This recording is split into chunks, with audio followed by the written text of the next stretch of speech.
sa huling sulyap, sinuway ng isang madre ang Vatican Protocol para lang makita si Pope Francis. Siya kasi ang isa sa mga matalik na kaibigan ni Pope Francis bago pa man siya naging Santo Papa. Ang nakakaantig na tagpong iyan sa burol ni Lolo Kiko, panoorin sa Frontline Report na ito.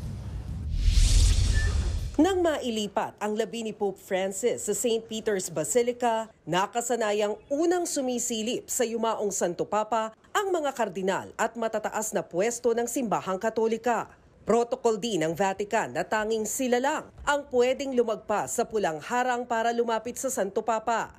Pero sa unang pagkakataon, sa kabila ng mahigpit na patakaran ng Vatican, ineskortan ng opisyal ang isang madreng naka-jacket at nakasuot ng blue habit malapit mismo sa harang.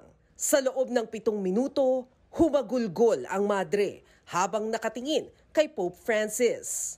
Siya ang 81 years old na si Sister Genevieve Janingro, kilalang matalik na kaibigan ni Pope Francis sa loob ng 4 na dekada.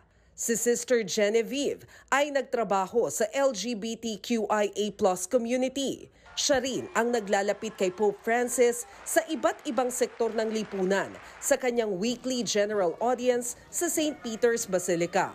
Ang eksenang yan, nagpaantig sa libo-libong netizens. Nagbabalita mula sa Frontline, Maricel Halili, News 5. Mga kapatid, Cheryl Cosim po, huwag maging huli at maging una sa lahat sa balitaan. Para sa tuloy-tuloy na talakayang sa Frontline, mag-follow at mag-subscribe sa social media pages ng News 5.